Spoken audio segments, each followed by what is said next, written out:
নাই নাই নাই অভাগাদের ভাগ্যে কোনো কিছুই নাই। রংপুর বিভাগের দারিদ্র্যের হার গড়ে হলো ৪৫-এর উপরে। এক কথায় যদি আমরা বলি, বাংলাদেশের সব অঞ্চলের জন্য সরকারের ভূমিকা একরকম, রংপুর অঞ্চলের জন্য আরেক রকম। আমাদের রংপুর যদি পিছিয়ে আছে, আমরা রংপুরের পিছিয়ে জন্য কী বেশি পিছিয়ে আছি, কী প্রয়োজন, কী স্ট্র্যাটেজি নেওয়া দরকার, এই জন্যই বলছি রংপুর উন্নয়ন বোর্ড হতো। স্মার্ট বাংলাদেশ করতে চাই, স্মার্ট রংপুর উন্নয়ন বোর্ড, অর্থাৎ আমরা রংপুরকে স্মার্ট করতে চাই, স্মার্ট বাংলাদেশ সমগ্র করতে চাই, সবাই মিলে একসাথে এগোতে চাই। প্রস্তাবিত বাজেট আমি গতানুগতিক বলছি আমি, কারণ আমরা যে লক্ষ্য নিয়ে এগোতে চাচ্ছি যে পিছিয়ে পড়া অঞ্চলকে এগিয়ে নিতে হবে, যে এসডিজির একটা গোল, আমরা সেই কাজটা করছি না। এসডিজি গোলকে অর্জন করতে হলে, এই পিছিয়ে পড়া অঞ্চলকে এগিয়ে নিতে হলে অধিক বরাদ্দ দেওয়া প্রয়োজন বলে আমি মনে করি।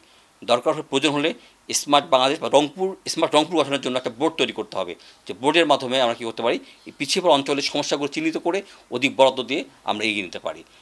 বাংলাদেশ যখন সবাই একসাথে এগিয়ে যাবে, তখনই সত্যিকার অর্থে ২০৩১ সালে স্মার্ট বাংলাদেশ গঠন হবে, উন্নত বাংলাদেশ হবে, বঙ্গবন্ধু সোনার বাংলা অর্জন হয় বলে মনে করি।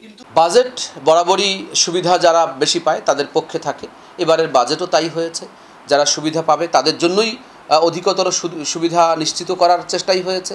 না সেখানে সাধারণ মানুষ, না সেখানে রংপুর অঞ্চল পিছিয়ে থাকা বলে পশ্চাৎপদ জনগোষ্ঠীর বিশেষ ব্যবস্থা, কোথাও কোনো রকম সুযোগ সুবিধা রাখা হয়নি। মানে আমরা গতবারই দেখেছি যে রংপুরের যে পরে প্রতিষ্ঠিত হয়ে কুমিল্লা সিটি কর্পোরেশনকে বরাদ্দ বেশি দেওয়া হয়েছিল ১২০ গুণ। তার মানে হচ্ছে যে কোনো অঞ্চলের জন্য সচেতনভাবেই বেশি বরাদ্দ দেওয়া হয়, আর কোনো অঞ্চলকে বরাদ্দই দেওয়া হয় না। Cinematic display, photography master, performance expert, Next N9. আমরা যতগুলো খাত আছে আমাদের, সিটি কর্পোরেশন বলি, বিশ্ববিদ্যালয় বলি, সড়ক জনপথ বলি, যতগুলো খাত আছে, কোথাও কিন্তু আমাদের মানে বরাদ্দ নাই, শূন্য বরাদ্দ। একটা বিশ্ববিদ্যালয়ে ১ লাখ টাকা বরাদ্দ, সিটি কর্পোরেশনে ১ লাখ টাকা বরাদ্দ, এইরকম বরাদ্দ, এটা হাস্যস্কর ছাড়া কোনো কথা নয়। তো এই যে বরাদ্দ যে দিছে মাননীয় প্রধান অর্থমন্ত্রী, আমাদের এলাকারই মানুষ, রংপুর বিভাগের মানুষ, রংপুর বিভাগেই যদি উনি বরাদ্দ না দেয়, তাহলে রংপুর বিভাগে তো এমনিতেই বৈষম্যের শিকার আগের থেকেই আছে। সেখানে যদি বরাদ্দ তারা না দেওয়া হয়, তাহলে এটা তো চরম বৈষম্য, পাকিস্তানকেও হার মানাচ্ছে, তাদের প্রতি চরম অবিচার করা হচ্ছে। এই অবিচারকে প্রতিকার এটা অবশ্যই করতে হবে। রংপুর সিটি কর্পোরেশন একটা দ্বিতীয় বৃহত্তম নগরী, একটা নতুন সিটি কর্পোরেশন মাননীয় প্রধানমন্ত্রী এটা ঘোষণা করেছেন।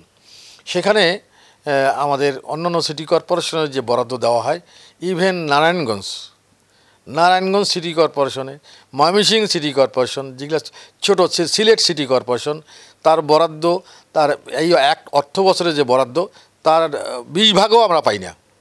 তা আমরা কিভাবে এই বরাদ্দ নিয়ে, সেন্ট্রাল ফান্ডিং নিয়ে আমরা কিভাবে রংপুরকে মানুষের প্রত্যাশার জায়গাটা আমরা নিয়ে যাব?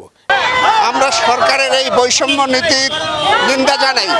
আমরা রংপুর সহ আমাদের গ্রামে অঞ্চলে কৃষি সহ যে বাজেট বৃদ্ধি করার কথা ছিল, আমরা সেই দাবি জানাচ্ছি। কৃষকদের জন্য কৃষি খাতে ৪০ ভাগ, সার্বজনীন রেশন এবং শিক্ষা খাতে ২৫ ভাগ বরাদ্দের দাবি জানাচ্ছি।